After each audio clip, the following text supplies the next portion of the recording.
জীবন বাপা বাপু তুমি যতে আছা শান্তিত থাকা তোমাৰ মই মাতৃ তোমাক চাব আহিছিলো জীয়াই থাকোঁতে দেখা নাপালো জুবিনক মেনে যায় ছিংগাপুৰে নিলে ঐ ছিংগাপুৰৰ গাড়ীয়ে সাগৰলৈ নিলে কলিজাৰ টুকুৰা হয়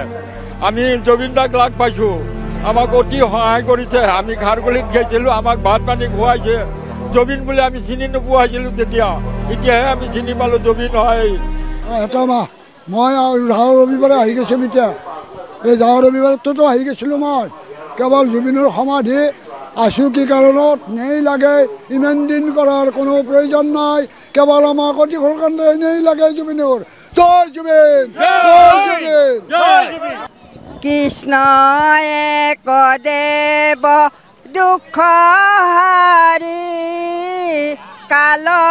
মায়া দিৰু অধিকাৰী কৃষ্ণ বিনে শ্ৰেষ্ঠ দেৱ না ইনাহিয়াৰ তুমি সে চৈতন্য সনাতন ৰাম ৰাম ৰাম ৰাম ৰাম মায়া যাৰ মাজে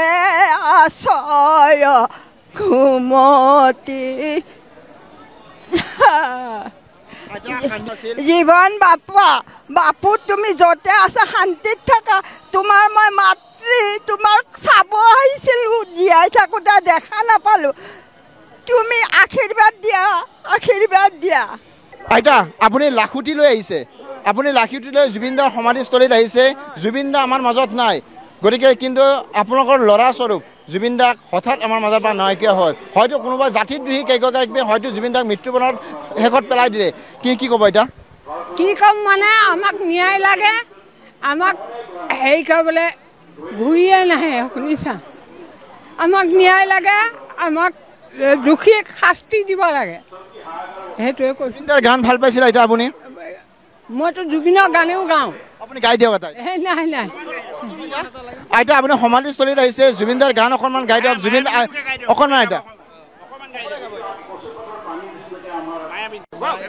আইতা জুবিনক মেনে যায় ছিংগাপুৰে নিলে ঐ ছিংগাপুৰৰ গাড়ীয়ে সাগৰলৈ নিলে কলিজাৰ টুকুৰা হয় আমি জুবিন দাক লাগ পাইছোঁ আমাক অতি সহায় কৰিছে আমি খাৰগলিত গৈছিলোঁ আমাক ভাত পানী খুৱাইছে জুবিন বুলি আমি চিনি নোপোৱা হৈছিলোঁ তেতিয়া এতিয়াহে আমি চিনি পালোঁ জুবিন হয় আমাৰ জুবিনদাই আমাৰ কাৰণে বহুতো সহায় সুবিধা কৰিছে ফিটিত হাত ঠুকি আমাক কৈছে আগল পাগল আমি মানুহ গৰীব দুখীয়াক অতি মৰম কৰিছে জুবিনদা আমি এইকাৰণে আমি আমাৰ ঈশ্বৰ হয় আমাৰ ভগৱান হয় যিহেতু জুবিনদাই সহায় কৰিছিল প্ৰতিগৰাকী দুখীয়াক আৰু আজি আপুনি এই সহায় বিচাৰি সমাধিস্থল আহি পাইছে আপুনিও আমি ইয়াত আহিছিলোঁ আমি চাবাহে আহিছিলোঁ তাৰ পিছত আমি মানুহৰ আগমন পাই কিনে আমি লোকৰ সহায় বিচাৰি আমি অকণমান ৰখিছোঁ ইয়াত